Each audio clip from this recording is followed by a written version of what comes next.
What's up guys? Reminders lang para hindi na tayo mahirapan sa anong klaseng rhinoplasty marerecommend ko sa inyo. Take note, iba-iba ang protocol naming mga surgeons. So ito ay sa akin lamang. Okay? Kung manipis ang skin pero sobrang flat ng bridge, huwag nyo na ipilit ang non-surgical. Meaning, filler or specifically nose threads. Kulang yan. At mas marami pa magiging complications. Ideally, 5 to 6 threads lang dapat ang pwede. Maximum, 8 threads lang. Kung ipipilit ng marami, kung kailangan pa ng mas marami pa doon, ilalagay, kasi gusto ma-lift ang bridge, mag-implant na lang kayo. Pag sobrang dami, isisiksik dito, no? Magkukumpulan na yung mga threads. Prone siya sa mag-bend yung threads kasi masikip na nga eh. Tapos next, prone siya sa migration kasi nga sobrang dami, yung iba matutulak sa isang side, di ba? Or tatabingi. And ang pinaka masamang epekto ng sobrang siksik na dami ng threads, nasisira yung mga nerve structures sa loob, no? So yung mga cartilage, yung layers, nasisira siya. Kaya pumunta kayo sa mga legit na doctors na licensed at trained cosmetic doctors. Okay?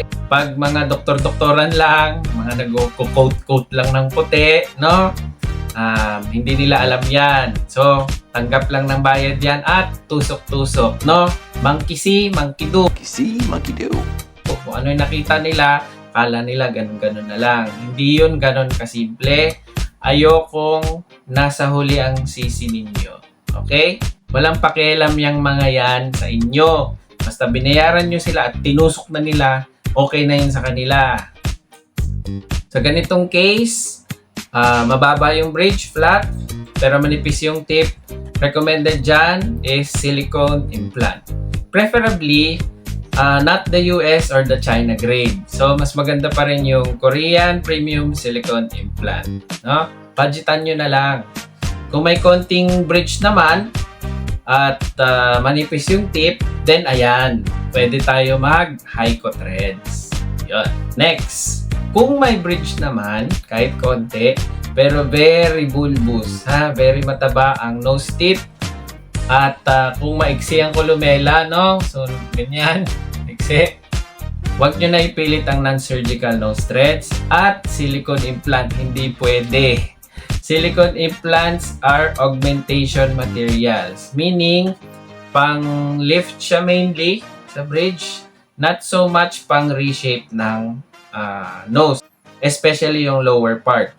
Kung ipipilit, lalo lang lolobo yung nose tip kasi makapal na nga, di ba? Makapal na, lalagyan mo pa, lobo. Lalo siyang mas prone tumabingi kasi nga, imagine nyo na lang, something na may masikip, pilit mong isiksik yung implant doon, silicone. Ano siya? Mauurong at mauurong talaga siya. Di ba? At ang pinakamasamang komplikasyon niya, extrusion. Di ba? Hindi kakayanin ng ilong kasi ang ilong mo makapal na pero gusto talaga nakaganon lang. Lalagyan mo ng ganon na material na silicone, di talaga siya recommended. Lalabas at lalabas yan sa katawan nyo. Lulusot at lulusot sa skin. Okay? Ang recommended talaga dito ay Gore-Tex Rhinoplasty. So, siya yung may ability to reshape the nose, no? Kasi mas naka-carve namin siya hanggang sa manipis kung kailangan. And eventually, mas natural ang magiging result in the long run. Huwag mag-alala at yung bagong technology na ng Gore-Tex yung ginagamit namin ngayon. Hindi na siya gano'n nag-shrink at mas nagba-bio-integrate na siya sa body. So lesser din ang rejection rate. Pero take note kahit Gore-Tex na, pero sobrang kapal pa rin ng skin at sobrang bulbous, huwag nyo nang i-expect na magagawang matulis yung nose tip niyo. Almost impossible yun. Sipin nyo parang may ang kapal na bakal o leather tapos gagawin mo matulis. Hindi yun. Dapat, para magkaroon ng sharp na nose tip, kahit papano, medyo malambot at manipis yung skin. Di ba common sense naman yun? Maraming magagaling na surgeons, pero hindi kami miracle workers talaga. Kung gusto nyo talaga ng sharp na tip, yung pointed, ang best chance ninyo is rib cartilage rhinoplasty. So, wala nang usap-usap. Kung ganun yung gusto nyo, lalo na kung complicated na case na rib cartilage rhinoplasty, yun ang kailangan nyong paghandaan. Yan, walang rejection dyan. At kaya talagang patangusin talaga ang nose, especially yung tip. Okay? Sana nasusundan nyo pa ako. Okay. Special and important notes. Kung revision case, hindi na ako nagsisilikon. Problema lang ang dala niyan. Gore-Tex rhinoplasty na tayo, or better, rib cartilage rhinoplasty kung revision case.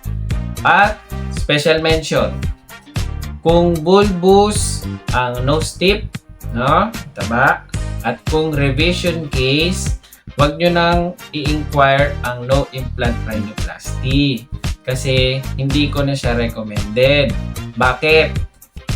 Pag pinilit natin na bulbous ang nose tip, tapos walang bridge or kahit konti, lalo na kung revision, nagpipinok yung nose. Ha? Ganon. May video ako dito. Nagpipinok yung nose. Yan. Kasi ito lang naman yung gagawin ko eh. Wala naman ako dito eh. So, gumaganon, no? Pangit ng kalalabasan. Huwag nyo nang ipilit. Please lang. Ngayon, kung mapilit, no? Gusto nyo pa rin, you want to take the risk. Okay? Kasi nga, wala akong material to support the nose tip. Diba? No implant eh. Ear cartilage, para lang yan dito sa tip din, pero sa more on the columellar support, no? So, ayun, leap of faith. Okay, sige, pwede natin i-proceed. Pero gusto ko, naiintindihan ninyo yung mga possible na outcomes or possible na results, no? Mai-explain niya ng mga admins kasi tinuruan ko na yung mga yan, no? Na yun yung i-advise. Kasi, siyempre, dami na nating kaso, alam na natin kung ano yung pwedeng kalabasan ng ilong, no? Tsaka kaya nga nagre-recommend, diba? So, matinding pag-uusap yan yung kailangan. Okay? Ayaw ko kasi na sa huli, nagsisisi yung patient, no? Kasi nadadamay din yung doctor doon. Diba? Alam niyo naman yan. Okay. Paulit-ulitin nyo ito ha kung nagde-decide kayo ng anong klaseng rhinoplasty. Okay? Advice ko rin na try and ask sa ibang mga surgeon kasi may iba sila mga technique, ibang experiences. So, kung sakali, baka mas okay sa kanila yung ayon sa inyo, edi good, di ba? Para walang regret sa huli. Ayun, sa akin, ang ma-offer ko lang, hindi ko kayo pababayaan hanggang sa sure ako na nasa tamang healing process na kayo, no? Pag sinabi ko na 1 year talaga ang healing, 1 year talaga. Ganun talaga. Kung magka-problema, sasabihin ko kung ano nangyayari, i-explain natin. Okay? See you sa next one. Peace. Love you.